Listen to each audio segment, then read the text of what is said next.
Welcome to U's Jugger tutorial Quickhood with a step-by-step guide to Nirku's new update to his tournament schedule organizer Tugeny.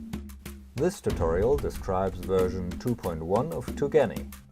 Organizing a tournament can be quite demanding, especially if it's a big one with 32 or more teams. With booking pitches and accommodation, communicating the tournament to other teams and all the other stuff that has to be done, you have already enough on your hands. But the core aspect of every tournament is without doubt the game schedule and the challenge which each team will have to face during this weekend or this day. Considering the very different levels of the teams competing, this can be a real challenge and can easily fail and lead to frustrating pairing. But with Tugeny you will have a comparably easy time with that.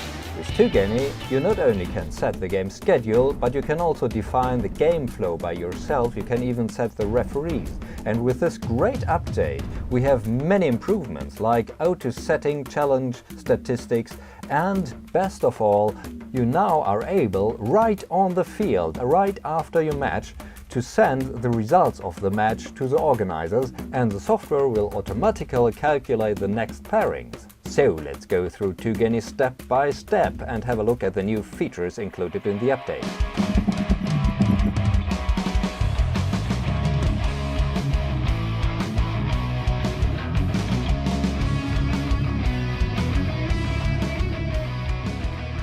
So let's get started. Download Tugeny from the web, install it on your computer and just open the program.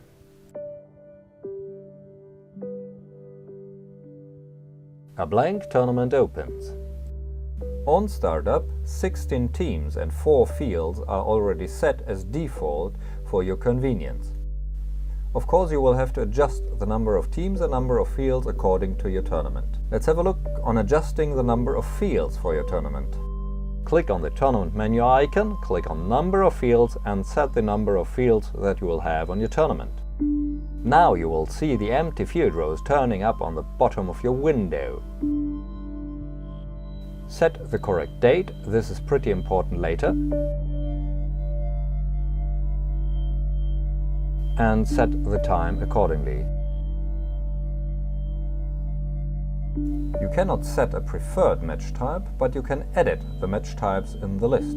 By default, the uppermost match type is set for each element. Let's have a look on changing the number of teams for your tournament.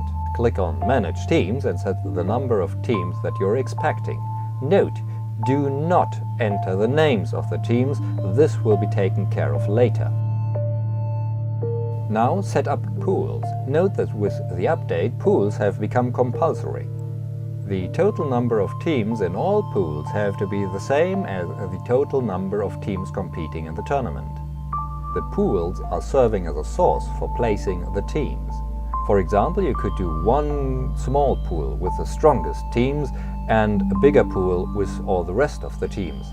By this, you will be able to distribute your strongest teams into different groups at the beginning, which means that you won't have all the strong teams in one group, for example. And this helps to create a much more satisfying challenge for everyone. To determine who are the strongest teams, you might use the ranking system of a GTR at turniere.jugger.org, where you can see who is currently on the top of the ranking. Now it's time for some more fun. Go to the upper left corner and click on Add Groups. When you now draw your mouse pointer over the grid, you will see a rectangular shape turning up. Place it where you want to have your first group. Just repeat these steps for every group you want to have in your tournament. Note that the solid dots are not present in the current version anymore because the pools are now compulsory, making the dots deprecated. When you're finished, just press Escape. After placing the group, you can place individual matches. Go to the upper left corner again and click on Add Match or press M. That will turn up a rectangular shape of a fixed size. Each match consists of 2 teams, so see to it that there are enough matches set for the number of teams competing.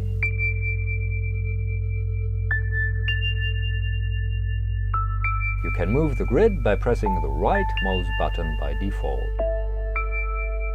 And you may zoom in and out by using the mouse wheel. To define who plays against whom, first press Escape so that the rectangular shape disappears. And here comes a new feature that makes your life much easier. With Distribute Teams, the app will automatically select the next team link so that you can easily place it with one click. Doing it manually, you can just click on the circle of the winner of the group and drag it over to the match where you want to have this team compete. Note that with the new version, the dotted and solid lines only apply to match types. They do not apply to pools and groups any longer. Note that these steps are absolutely essential for a good tournament, since here you will define whether a one-time loser has a chance to climb up on the ranking again. When you're done with your match layout, press on the third button in the upper left corner or press A and draw the ranking at the end of your game bracket. To connect the winners and losers of the last matches with their rank accordingly can be done either manually or automatically if you have named the last matches right, but more about that later. Just try different game flow designs and check how other tournaments just did it.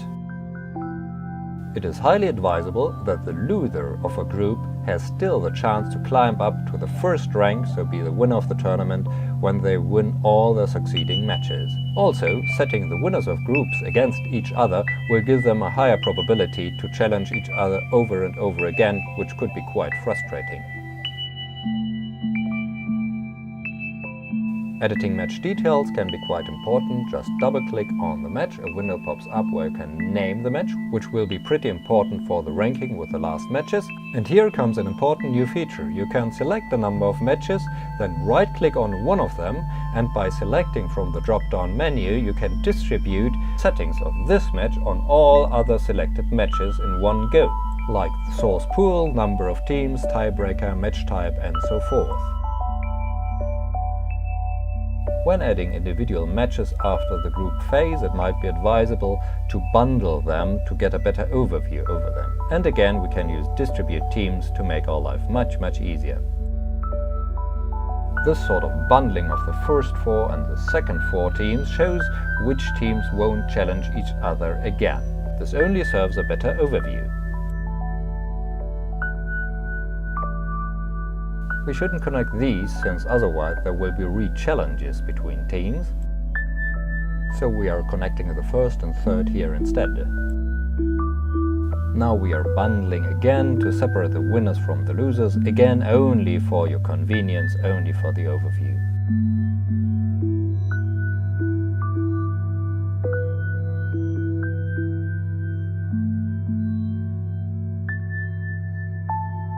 As for the ranking step, you might either assign the teams manually to their appropriate rank, or you can choose Assign Automatically so that the application takes care of the ranking by itself. But to make the automatic ranking distribution work, you will need to rename the last matches with the appropriate names, for example, rank 5, if this should be the rank 5 in the ranking. It's always the rank of the winner of the match defining the match name in this case.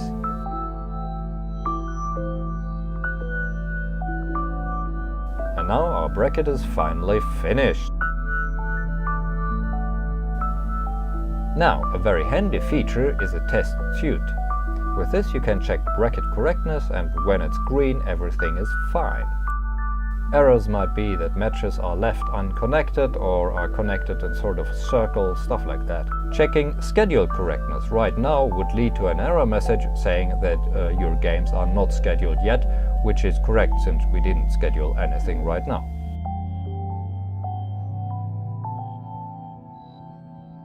In addition, you might run a simulation, and for the beginning the default values are absolutely fine for that. The average deviation value should be as small as possible. The smaller, the better is your match tree. The squared deviation should be considered even more important, since it shows the difference between the assumed quality of the team and their placing. The bigger that value is, the more frustrating the tournament tree could be, so in this case one of the best teams might be considered on the 5th place, while it should be 1st place, and so you have a difference of 16 in this check instead of a difference of 4. High discrepancies here may lead to much frustration, since a strong team could land on a low rank and therefore be quite frustrated. With rematches, we can analyze which teams have a high probability to challenge other teams again. In this example, teams in the final have a low probability to have challenged each other already in the group phase. If the percentages are jumping unexpectedly, then you might check whether some connections are done wrong or could be done better. So if the teams down here have a higher rematch probability than the teams in the upper tier, then this is quite suspicious and you should check your match flow. In this interesting setting and view, you can see how high the chance is for a team to get to a certain rank. So here the team that wins every match is always placed in the first rank. With the second rank, things are not as clear. The chance for the second team is only 67% to really get to rank 2 as well. This may happen, for example, when the second strongest team loses their match against the strongest team already in the semifinals and therefore is going down sort of to rank 3. This tendency intensifies the lower you get in the ranks. So the chance that the 8th strongest team really gets to rank 8 is only 16.5%, while there's a chance of 83% that a much weaker team might probably land on rank 8 instead of the 8th strongest. You'll see in the example here that the color of the match above is a bit more sort of reddish or darker than the match below, which means that the stronger teams are in the lower match and not in the upper match. You can see here that the strength of the team on rank 9 is much higher than the strength of the team on rank 8. So by a team having really bad luck in the grouping right at the beginning of the tournament, they might be sort of damned to a much lower rank than much weaker teams. Now, how to solve this problem? We can analyze where the strong team that lands on a lower rank comes from, actually, and how to change it that this team has a better chance. Right here there's a 50% probability that a strong team is sort of sliding down in the lower tier, and here we have a 25% chance that strong teams are coming from match 5 or match 7. And right here we can see that the second slot is not the problem, because teams there have a really low probability, if they are strong, to get down, while in the first slot they have quite a high probability to sort of slide down in the ranking. And symmetrically we have a 25% probability that weaker teams here get up on higher tiers.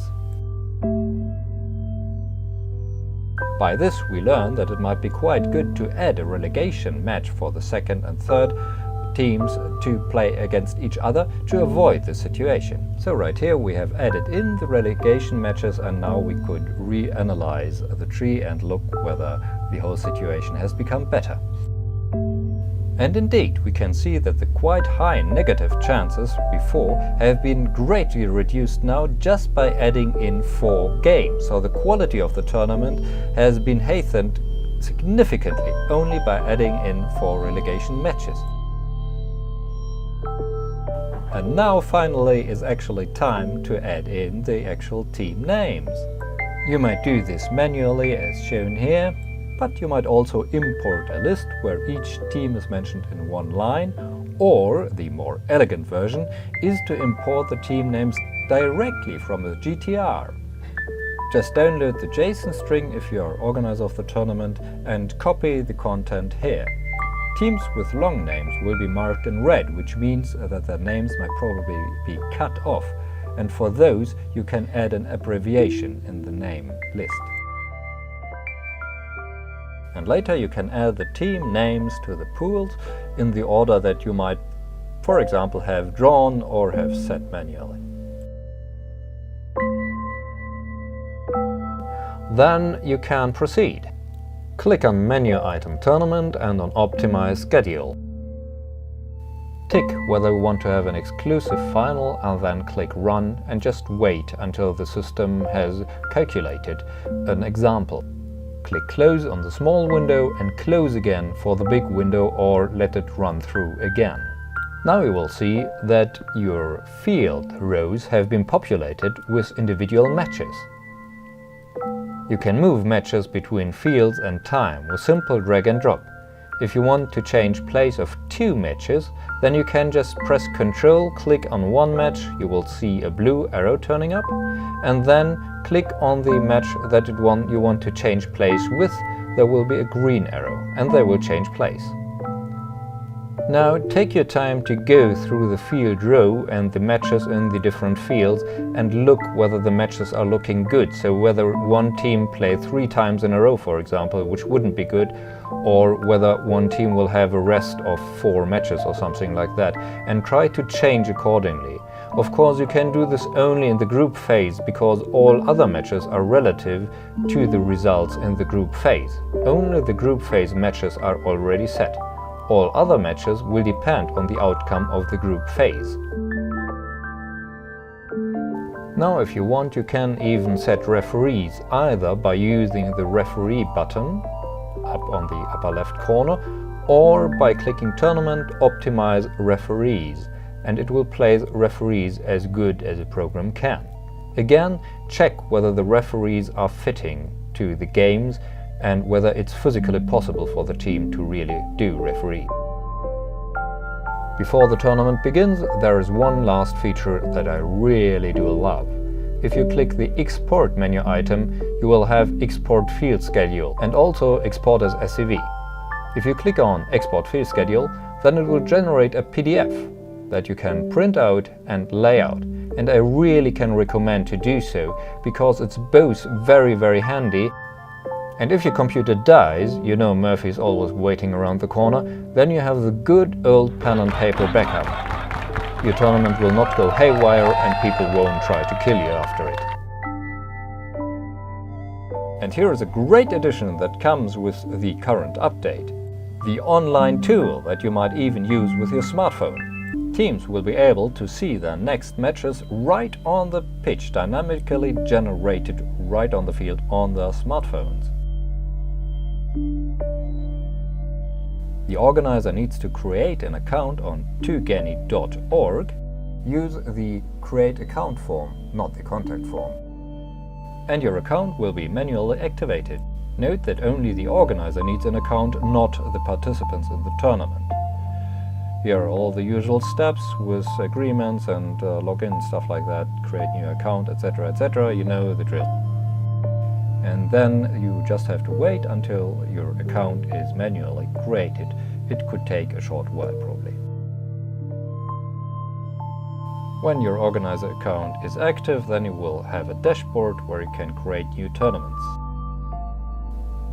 Go on Generate New Tournament, you will get a short information, and then you will get a tournament token. So here you can see your new tournament. Refresh the page and the token should be displayed.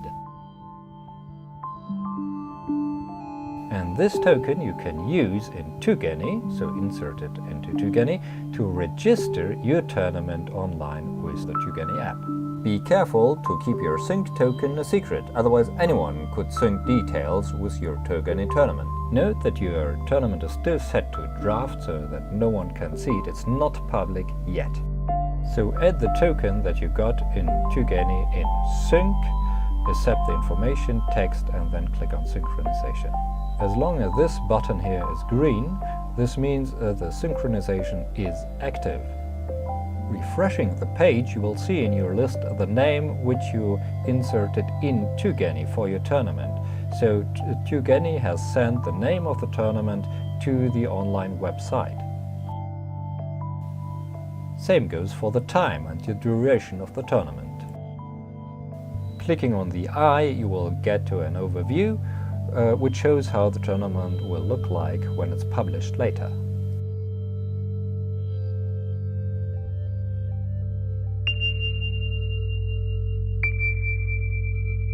And then there is your public token as well. You will need this public token to be able to report results from matches.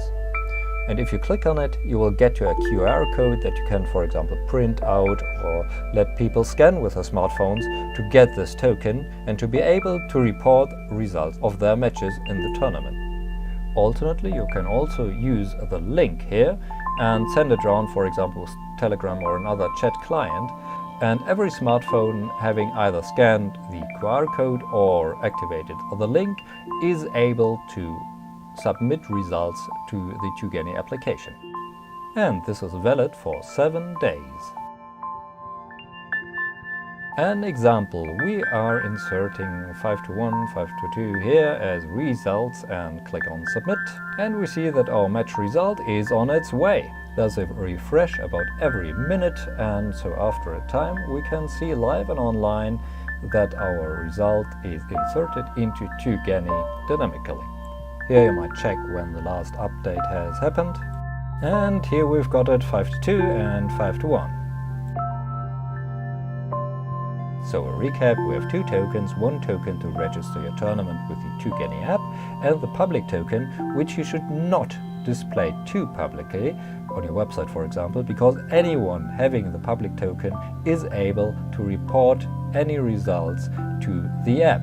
So it's probably a better idea to circulate it just among the players, the participants of your tournament, as said, through the chat, or print it out and put it out on the tournament there that people can scan it.